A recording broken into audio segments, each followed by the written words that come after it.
So good morning, everyone. And I got to say, it is a pleasure to go ahead and kick off our first session today on the F&I Master Series Forum with Patty Covington and Eric Johnson with the Hudson and Cook law firm. So pleasure again to have you here with us. And boy, let me tell you, you've got quite a bit to go ahead and cover for everyone. And so here again, what I would like for you to do is if you would just share your background and your credentials with everyone. And I know you have a bunch to get into. So I understand you're going to be talking through safeguards, FTC guidance, online customer reviews, vehicle protection plans, as well as red flags, and of course, remote delivery. So with that, again, Patty and Eric, thank you again. And then I'll be coming back, in about 30 minutes or so, and we'll go ahead and wrap it up. So have at it. Thank you again, guys. Thank you, Becky. You are delightful. We really appreciate being invited to your event. We're really honored to be a part of it. Thank you very much. And we think this is a fantastic forum for dealers, and expect and hope that dealers get a lot out of this and continue coming every year, hopefully in person next year. So thank you for inviting us, and we're happy to be here. Good morning, everyone.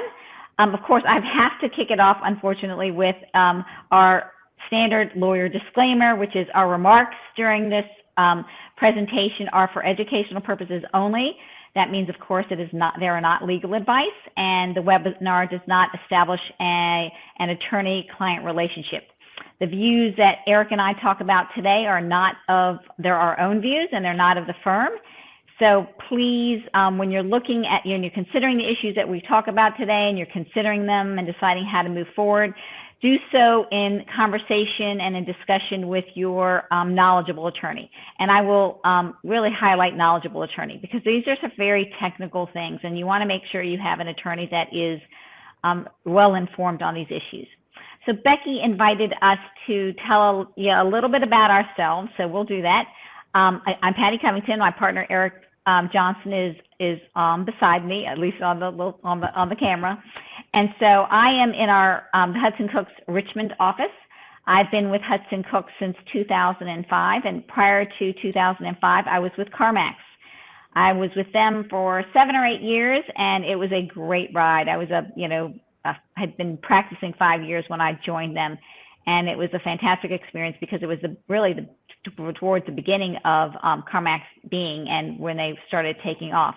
So I was Deputy General Counsel there when I left. So I've been a dealer, and I've been a captive finance company, and now I'm outside, and I have been, I obviously counsel dealers as well as finance companies, and as well as really all kinds of providers in the industry, from vehicle protection product providers to DMS providers to really anybody is a stakeholder in the industry. I know Eric is also represented. So we cover sort of all of the areas. Eric, you want to tell a little bit about yourself? Yeah, you bet. And it's good to be here with you again. Usually we're sitting side by side, so it's a little different, but at least we're here visually side by side. I'm Eric Johnson. I'm a partner in our Oklahoma City office, and been with the firm since 2013. Before then, I was a partner at another law firm here in Oklahoma City, practicing consumer finance law. I was also in-house with a financial services company down in Austin for a number of years. So I've got that in-house background as well, and come from a car dealer family. Our family has a dealership from my hometown, and I've worked there probably since I was 5 years old. It can help out in the parts department or help on the showroom floor all the way through college. And I think in many respects, practicing law is sometimes easier than I think that being a car dealer is in many respects. So, but that's really what drove me into wanting to get into dealer law and auto finance law, is my background, and family's background is from being car dealers for franchise dealerships. So I'm glad to be here, and we'll have hopefully some things that we can offer you for spot delivery and for F&I legal despot, but we'll go into that here in just a bit. So, Patty? Yep. Thanks for mentioning that, because that's something that we always try to be a practical solution to our, clients and those that we work with. And so part of your dealerships. So I'm going to kick us off with talking about not a fun rule, but something you really need to be paying attention to, which is the safeguards rule. So this should not be new to anyone. And if it is, call me immediately after this program. The safeguards rule has been undergoing some evolution and some changes, and it started a while back ago. So it's been in the queue since 2016. And this was when it first came up for the FTC to review. You may recall the safeguards rule is an FTC as a rule. The FTC has a practice that they take all of their rules and their guides and they review them on a regular rotating basis, usually 10 years. And so the safeguards rule came up for its review. And the FTC looked at it, they asked for comments on it, they went through a number of iterations of comments, and then back in the fall of 2021, it published its final rule. The final rule was effective at the beginning of this year, and that was really with respect to some of the provisions, mostly definitional, not so much the technical requirements. The technical requirements become effective December 9 of this year. And this is something to be looking at. It was really an overhaul, I would say, of the safeguards rule. It changed. I think the most significant thing is that it changed the entire approach to safeguarding consumer information. It took it from being a very flexible standard to a very technical requirements that you have to have in place, which really put in place rigid standards that all information security programs are going to be evaluated, assessed, and I'll say judged by. So really important. The prior rule had this flexible approach where it really considered and allowed for the dealership size, their systems, the type of systems and the number of systems they had, the types of information that it maintained, and where it and the scope of the information they maintained. But that's not the case anymore. So now they have specific criteria that dealers have to have in place in connection with their data security programs. Some of them are like this technical, like encryption of data that's at rest as well as data that is in transit. Dual authentication. So that's more multi-factor authentication. And that's something not new to us, that we see it right now with other services that we have where you get a code and then you have to put in the code. And so that type of requirement is going to be in place for accessing consumer information. There's also a requirement to have a written security incident program. And so, it's always a good practice to have it, but it's never been a requirement. So you have to have something in writing. So there are lots of others, and I'll talk about a few others as we go along. But Eric and I, and we do a lot, and something we didn't mention at the front end, and I'll mention it now, is we do a lot of things together. There is a compliance professional training program that Eric and I put together for an association, and it's a 4-module thing. But anyway, the point is we do this a lot together, and we like to be really practical, and what we provide as advice is not just kind of spewing out the law, but telling you some of the things that you should be doing to comply. And so, what's my best advice here? And it's get started now, NOW in all caps, because the requirements are burdensome and they're very technical and they're very intense, a big, huge change. So, it's a big lift. And so, what's an example of that? Well, let's just talk about your service providers. You've had service providers and vendors that you work with for a very long time. And now you actually have to do more than just kind of an initial due diligence of your service providers. In connection with hiring them, you've got to have certain elements in place. You need to essentially understand whether or not they can comply with the safeguards rule. The new rule requires that you take reasonable steps to select your service providers, to retain them, and ensure that they maintain, not just have in the beginning, safeguards for customer information. And so why is that important? Well, the FTC has now identified what are crucial and key elements of a safeguards program. And that's in our rule. So, really everything that you're required to do, you've got to look at your service providers to see if they can do the same thing. Because while it's not specified in the rule that you do that, it's kind of baked in because it's reasonable to have, the FTC has interpreted that having these things are reasonable. So you ought to make sure that the folks that are doing business with you are also doing that. And that also applies to your affiliates. You also, and this wasn't in the old rule, but it's kind of a practical, you have to periodically assess your service providers. And that requires that you're ongoing monitoring of them and that you're looking at those contracts and that you're reviewing the relationship to make sure that they're performing as they should be performing. Another big change that's a little bit of a tweak of, and that's actually a big tweak of what they had before, are risk assessments. Originally, when you implemented your safeguards, your information security program, you had to do a risk assessment, and which is pretty logical. We need to understand what our risks are. We need to assess and do a rating of the risks and then look at to see if we have controls in place for it. But now the requirement is that your risk assessment be written and it be periodic. So it's not a one and done. You have to have done it like now when you're updating your information security program, and then you have to do it periodically. And I would say on an annual basis. And you're going to need, the rule requires that you take certain elements into consideration when you're doing that risk assessment.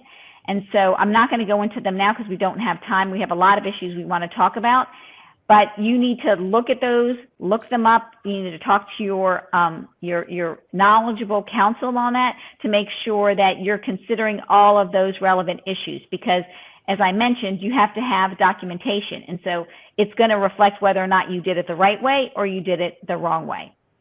So the other thing that the FTC has said, this is so important, we're going to require that your qualified person that's in charge of it report to your board or that governing body on an annual basis. So every year, that person who's in charge, and I'll talk a little bit about a qualified individual, has to report to the board about the program itself. And so what do they have to report? Well, they have to report on the overall status of the program, how the dealership is complying, whether there have been issues or not, and any material matters that have come up. Like, for instance, if you're doing another risk assessment or you're making changes to it, or there's been some information security breach, anything that's material to it has to be discussed in that written report. So let's talk about that qualified individual. So it was under the old rule that's still in place that will be changed in December, that you could have one or more persons that were in charge of it. And it could be anybody really in the organization. But now it has to be a qualified person. That means it's got to be somebody that's got experience with information security, as well as training and ongoing training on information security. And anybody, and this is another element of the requirement, is that anybody that's within that team also has to be trained and has to be qualified as well. So that's a big change that dealers should be looking at. There are some provisions that allow for having an outside like a consulting group or an IT security group, but you need to make sure that they are qualified. And you still have to have somebody internally that's qualified. That doesn't eliminate that requirement. The last thing I'm going to mention that I think is going to be kind of an eye-opener for dealers is that you must dispose of consumer information within 2 years after your last use of it.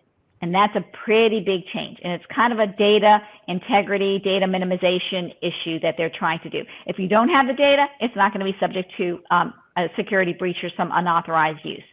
And so when I say your last use of it, it's not any use of it like you just go use it for something else. It's your last use in connection with providing a product or a service to that consumer, to who it relates, to which that data relates. So there are lots of technical things that can be tripped up on, and I encourage you to talk to your knowledgeable attorney about it, because you got to be compliant by December 9th. So enough about that. Eric, I'm going to kick it off back to you. You can tell them about some of the benefit, some of the nice little treats we have for them. And then you're going to talk to us about something else the FTC is focused on. That's right. Well, let's get into the benefit first, or at least one of our first giveaways. So we're offering 25 of the F&I Legal Desk books. We're going to give away to the first 25 that include their name and their email address in the chat. We need your email so we can reach back out to you. But the first 25 persons that put their name and email address in the chat will receive the 9th edition of the F&I Legal Desk Book. There we go. This is the 8th, but we just came out with the 9th.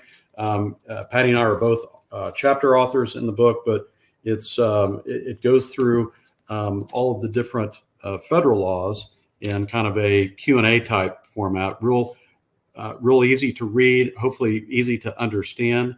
That's our first giveaway. Again, first 25 that put their name and email address in the chat. And at the end, at the very end of our talk today, I'll talk about our giveaway for Spot Delivery, which is a different publication, but I'll save that one till the end. So let me talk about a recent development at the FTC regarding posting online customer reviews.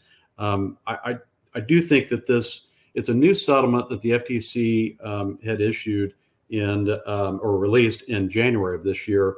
I think every dealer that has a website, or I would say probably every dealer that has customer reviews, like I'll see a lot of dealers that will have customer reviews on, say, Twitter or other social media sites. I think you really should read this settlement. And this is the FTC's first case where they challenged a company's failure to post negative reviews. And the FTC thought that the failure to post those negative reviews was a deceptive practice under their UDAP authority. And you might be surprised to learn that the FTC expects you to give equal exposure to both positive and negative reviews on your website. This proposed settlement was with a company called Fashion Nova. It is a fast fashion company that sells clothing online. Now, what caught the FTC's attention was that on each product page, when you go in and you look at a particular product on their website, it allowed a consumer to post a review and rate that product on a scale of, say, 1 to 5. It's not that unusual, right? You see that all over the place. However, in this case, the FTC alleged that the company filtered out those reviews that had a rating of less than 4, which created a misleading impression of how satisfied a customer was with that particular product. And the FTC alleged that this failure to post those negative reviews did constitute an unfair or deceptive act or practice, because those reviews stated or implied that that these reviews reflected the views of all consumers, when in fact they actually, at least allegedly, suppressed those negative reviews by not posting those on the website. Big penalty to Fashion Nova. They agreed to pay $4.2 million in relief, and that settlement was just approved yesterday by the commission. They also agreed to stop making express or implied misrepresentations about their products or endorsements. If you're a dealer, you might be surprised to learn that if you allow or encourage your customers to submit the reviews, the FTC, under this new standard, this new requirement, they expect you to post even negative reviews on your website. That's a big, big change. From their perspective, the terms of that settlement are simply what they think is necessary to give the public an accurate understanding of a product, a product's pros and cons, as opposed to kind of a rosary sense of what a consumer is satisfied with the product, or in our case, with the dealership. Along with this settlement, they also released a new companion business education piece on posting online reviews that you really should go to their website and download and take a look at. In that piece, they did offer some more guidance for staying on their right side. Some of these tips include, again, not soliciting reviews only from customers that are likely to tell positive stories, not incentivizing customers to submit positive reviews, disclosing any incentives offered in connection with the review process, and again, not discouraging those negative reviews. Now, if you moderate reviews, the FTC has a few suggestions for you. One, that you have a reasonable process in place to screen out fake or a deceptive review, not editing reviews to alter a review's message, and to treat those positive and the negative reviews equally, good and bad alike. With respect to review publication, they also advise that you publish all the genuine reviews without excluding those negative reviews. You disclose any compensation or other connection between the company and the reviewer, so that someone reviewing this can decide whether that compensation would impact their use of the review. The messaging on properly posting online reviews also offers guidance for companies that maybe you're not doing the reviews yourself, but you're working with a service provider, another vendor that can help you with those, and then post those either to your website or other social media accounts. Well, they warn companies, including dealers, that you can be held responsible for what these service providers are doing on your behalf. So you really need to understand how the vendors are generating the results that they are offering. Again, you're not required to solicit customer reviews or post reviews on your website, but if you do, under this new settlement proposal or approved settlement now, they're now saying that they expect dealers that publish those reviews to do so in a way that gives the public a well-rounded perspective of a customer's experiences. So not only the positive, but also the negative as well. Big change there. All right, Patty, let me turn it back over to you for what the latest is on red flags. Yes, red flags. Thanks so much. So the red flags is kind of like the other part of safeguards. And why? Because the FTC is, they've always had an interest in identity theft and preventing identity theft. And so right now, the FTC is really expressing a lot of interest in the red flags rule because they see that as the other part of the puzzle with respect to identity theft.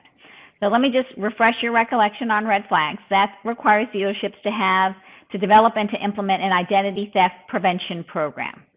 Like I said, identity theft has always been a priority for the FTC. It's for years been one of the number one, 2, or 3 complaints that they receive from consumers. And it's just, if you've ever been a victim of identity theft or fraud, it's not good. And so safeguarding information is like that prevention mechanism for it. So we want to prevent consumer information from getting out to bad guys where it's stolen. So, putting in those measures in place to prevent unauthorized use and unauthorized access is one part. But the other part is at the point of the transaction. Let's prevent the bad guys, if they have the consumer information, from using it in a way that is going to harm the consumers. And so that's where the red flags rule comes into play. It's really preventing them from succeeding during the transaction from using it in a way that commits or fraud or identity theft. So it applies to covered accounts, and I'm not going to get into that because it's a technical definition, but dealers have covered accounts when in particular as relates to credit. And it applies at not only the initial stage, but it applies if you're like, for instance, a buy here, pay here dealer, that you have that account and you're collecting and you're servicing on it. It applies during the account, as well as the requirement that if you do in fact see red flags, you identify fraud or identity theft, that you do some work to mitigate the negative impacts, the negative effects that will affect the consumer that is affected by that identity theft. So this is something that applies on the initial transaction all the way through till the end. And so it's not something that, if you will, you're just like kind of one and done type of thing. So why am I talking about this? Well, back in 2020, and it was a virtual, much like today, a virtual conference I attended. There was a FTC representative there. He at the time was the chairperson of the, or the head, if you will, of the Consumer Protection Division. And he said it. He said, we're very interested in identity theft. We're very interested in this red flags rule because we see it as part of the puzzle that needs to get, attention needs to. And we don't think industry folks are complying with it. We think that it's kind of one of these things where they put a program and they put it on the shelf and nobody's really paying attention to it. And so we want to call attention to it. So we are looking actively for a case to bring against industry persons to make sure that we make examples and draw attention to it. And unfortunately, that's kind of how it happens. And so they have been looking for a case. Back last year in 2021, they did actually find one. It was a second or third type of issue. It was a Vivint case that happened. It was a pretty big settlement, but it involved other issues like permissible purpose. But red flags rule and violation of the red flags rule was one component of it. So I expect the FTC to continue to explore and hunt, if you will, hunt down another company to be that case study, to be that poster child for red flags compliance. And why am I telling dealers this? Well, because y'all are prime targets. I hate telling you this.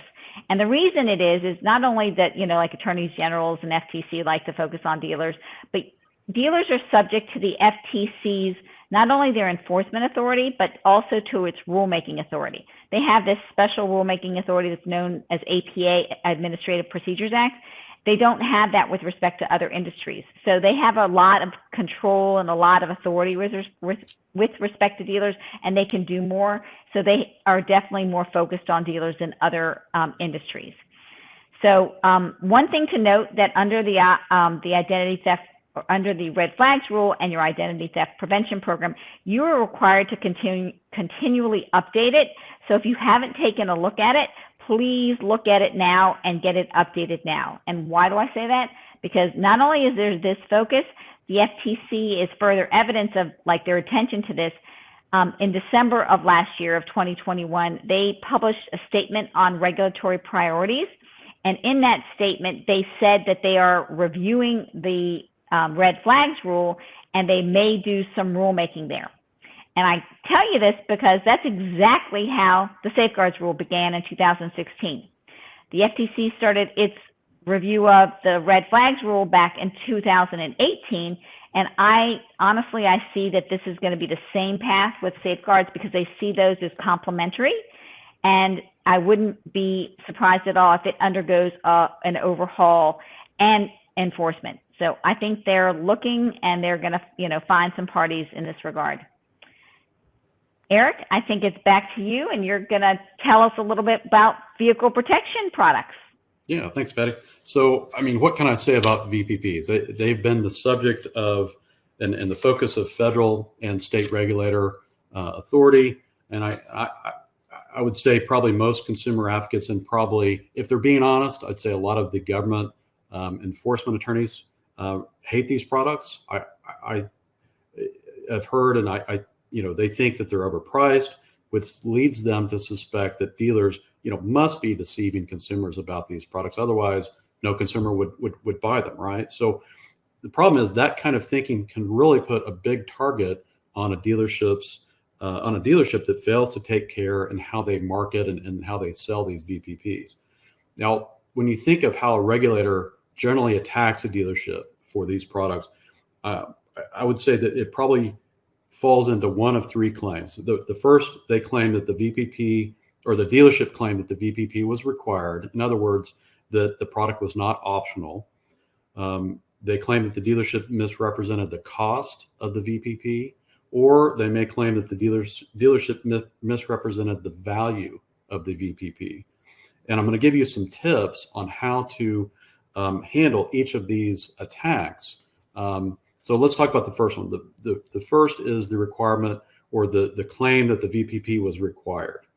Now, I'd say this is probably the easiest concern to avoid, but ironically, it's the one that is probably most lobbied or charged against the dealership. The NADA and other trade groups have published an extremely helpful guide that includes a model dealership policy on VPPs. It's called Voluntary Protection Products, a Model Dealership Policy. We recommend that you get it and adopt it ASAP, of course, with your knowledgeable counsel's help. And if you're looking for it, you can find it on NADA's website.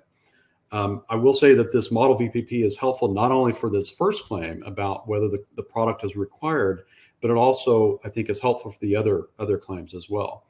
The model VPP policy also contains a template of a sign that you can post in your F&I office that the products you sell are optional, and that they are not required to purchase or lease a vehicle or to obtain warranty coverage or financing. So again, it's another good way of showing the customer, look, they're optional, they're not required. On the second front, the second attack of the cost of the VPP, I would say, and I think menu pricing is probably the best way to inform a customer of the cost of these optional products. And the key feature of a menu should be that you're showing the customer the price of and the monthly payment for each VP if they purchase it separately, or if maybe relevant, maybe you've bundled these products, so you're showing them as a part of a bundle as well. And make sure that you quote every customer the same price for each VPP, or else you could face a claim of illegal discrimination as well. On the value claim, the dealership misrepresented the value of the VPP. Well, if you sell it, then generally you're going to be responsible for the claims, or at least brought in to show that you are somehow responsible for those claims, even if you're giving the customer a brochure or some other marketing piece that maybe you didn't prepare but was prepared by the vendor. Here are some questions I think you can ask both yourself as well as the vendor about the product. What is the claim benefit of this product? And are we sure that that is true? Are there important exclusions from the benefits that are maybe not a part of the marketing material or the brochure, or maybe not in the contract with the customer? Maybe they're not in the brochure or the material. Are the benefits reasonable under the terms of this particular deal? That'd be a great attack for this is unfair or deceptive to the consumer. One other tip, ask for substantiation of all the claims that are made by the product vendor. Because again, you could be on the hook for these claims that can't be substantiated in advance. A couple of other compliance tips to think about. Be sure that the customer knows how to claim, how to file a claim and whether a deductible applies. Be sure the customer knows whether the VPP can be canceled, and if so, how they would go about canceling it.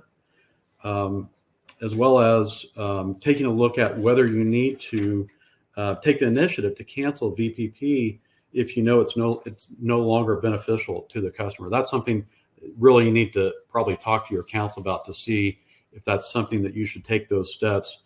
And there's many different considerations for that decision, including the interplay of state law, as the state law may require that the holder of that financing contract to automatically cancel and provide a refund. So on that issue, I would talk to your knowledgeable counsel. But as I said before, get a copy of the NADA's model VPP policy and work towards adopting that, again, with the advice and recommendations of your knowledgeable counsel. I can't recommend that highly enough. Okay, well, that is it on VPP. So let me dive in real quickly to remote sales. And this is another area that I think you really do need to talk to your knowledgeable counsel about conducting remote sales, because there are so many traps, both from a federal perspective and a state law perspective, that you could really fall into and really not understand that you've fallen into the trap until it's too late. But let's start, what do I mean by either offsite or remote sale? Well, in the simplest terms, the sales transaction itself is completed offsite. It's not completed at the dealership. Maybe it's completed at the customer's home, maybe in their driveway, or maybe at their place of business. And most of the transaction documents are either executed either online or maybe electronically. And it's important to know that there is a distinction between federal law and state law, as different laws could apply to the transaction, right? So let's talk about one of the big federal laws that could apply to the transaction if you're not careful. The first of which is the FTC's door-to-door sales rule, or commonly known as the cooling off rule. What's interesting is this rule's been around for a long time, been around since 1972. Generally, dealers up until the pandemic did not have an issue with this, because guess what? You've got consumers coming into your lot. They're visiting your lot, looking at the dealership, maybe going on a test drive. Generally has not been an issue with conducting these offsite or remote transactions. The problem is this rule regulates a dealer's ability to engage in sales at a place other than at the dealership, again, at the customer's home or somewhere else. The rule requires disclosures in your sales contract, which most form contracts do not have. It requires disclosures in a separate notice, and that you give these disclosures orally. It gives the buyer a 3-day right to cancel the transaction. It also prohibits misrepresentations about their right to cancel, and it restricts a dealer's ability to assign that contract to a third party, maybe your bank or financing source, until midnight of the 5th business day. Very restrictive rule that we don't, probably not set up to comply with, because we don't have the terms in the contract, and it prohibits us from assigning that contract until midnight of the 5th business day. So in short, this cooling off rule gives that customer a chance to kind of cool off from the pressure and the effect of this sales pitch away from the usual place of business, i.e. at the dealership.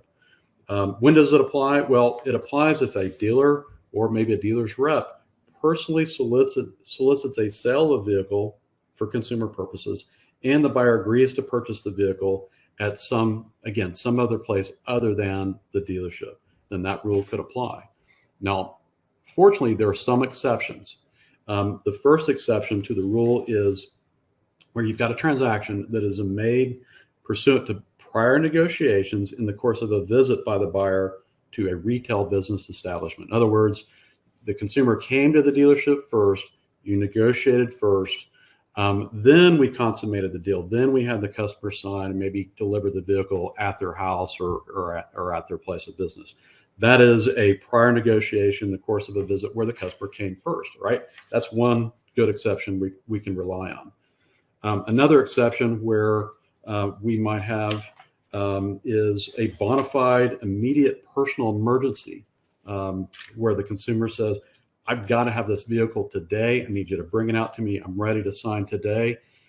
The trick with that is the customer has to have and sign, it has to complete a separately dated and signed personal statement in their own handwriting that expresses the emergency, tells you about the emergency, and they have to waive their 3-day right to cancel. And you can't prompt them as to what to say. So it's a bit tricky I've only heard of something like this probably once, and you have to be real careful with it because you can't really prompt them as to what to say, and it's a bit tricky to fall within that exception. Another exception is where you have a transaction that's conducted or consummated entirely by mail or telephone and without any other contact between the buyer and the seller or the rep before delivery of the goods or performance. If done correctly, a dealer should be able to apply this exemption where you've got a transaction that is conducted remotely, again, by mail or telephone. Now, what about the internet? All right, mail or telephone, kind of old school. What about the internet? Well, even though the language in the rule doesn't include online sales, the FTC does recognize online sales as an exception to the rule in their guidance. So there's additional FTC guidance out there that I think we can rely on. We also have some very helpful 2001 FTC guidance from one of their staff attorneys. There's a staff opinion out there that indicates that if you're just getting the signature from the customer at their home for a transaction that has been previously negotiated, so everything has been negotiated, including the sales price, the financing, and all you're doing is just getting their signature at their home, then this should not trigger or implicate the cooling off rule. But think about this. If you deliver the car to the customer, maybe you go on a test drive at the house, maybe you're trying to upsell some products or they want additional, say, VPP products there, then you got to be real careful because you might fall into this trap of the cooling off rule if you're upselling or maybe you're adding additional products there. So the rule could apply and then you could be possibly looking at a UDAP with some very stiff penalties there. So that is the federal rule. Again, I said it's important to distinguish between federal and state because there are state laws that could apply. State home solicitation sales laws could also apply. And in some cases, those state home solicitation sales laws could have similar or maybe in some cases different laws. So you really need to check on your state law requirements as well. And not every state is the same. We've got federal laws, a federal overlay, kind of think of the rainbow that is over the whole country, but individual pockets of state law could be a little bit different. So as Patty talked,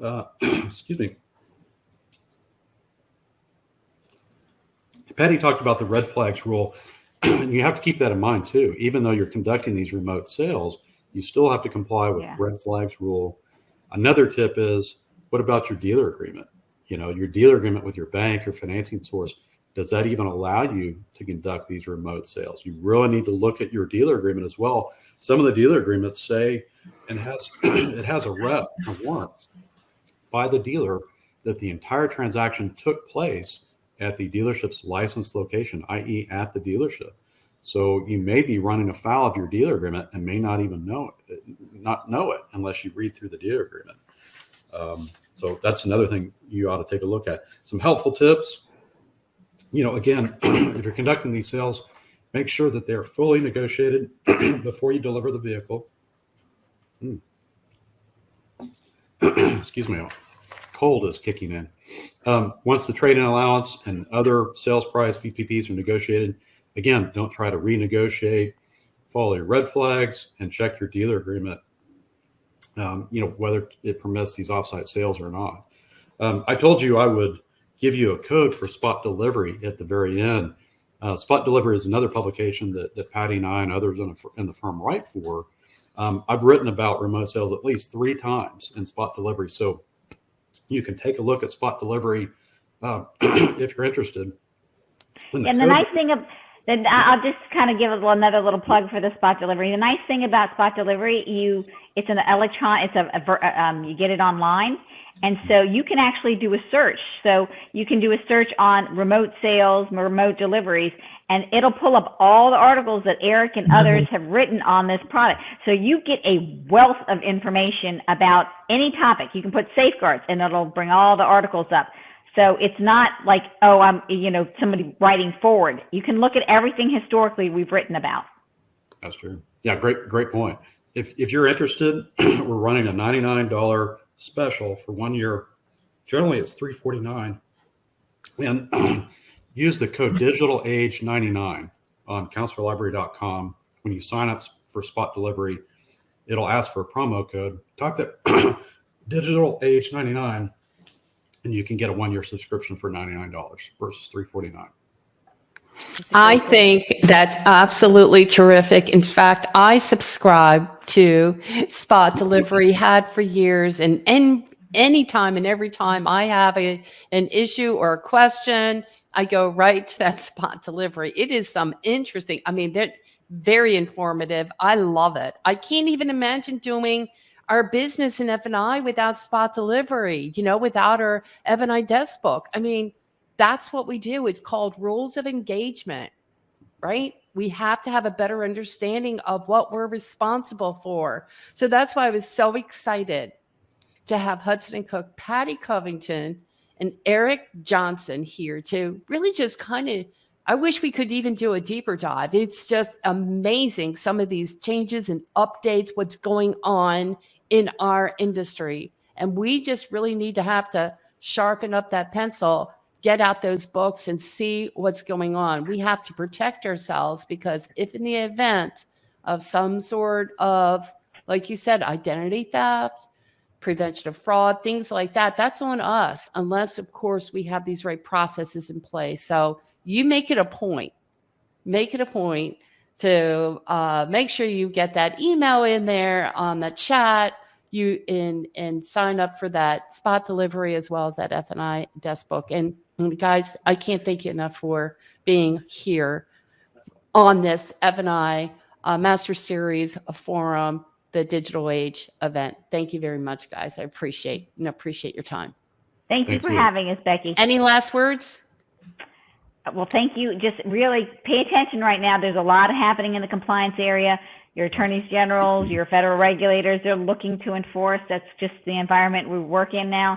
And there are lots of good resources out there to help you. So if we can ever be of assistance, we're happy to help. Thank you again, guys. Great job. Perfect job. Right. Thank you. Hope you have a fabulous conference, and everybody pay attention to everything she has to say. We've got some great speakers. I am so psyched up. We really do. And thank you again, guys. Happy to do it. It was great. Fun to do it.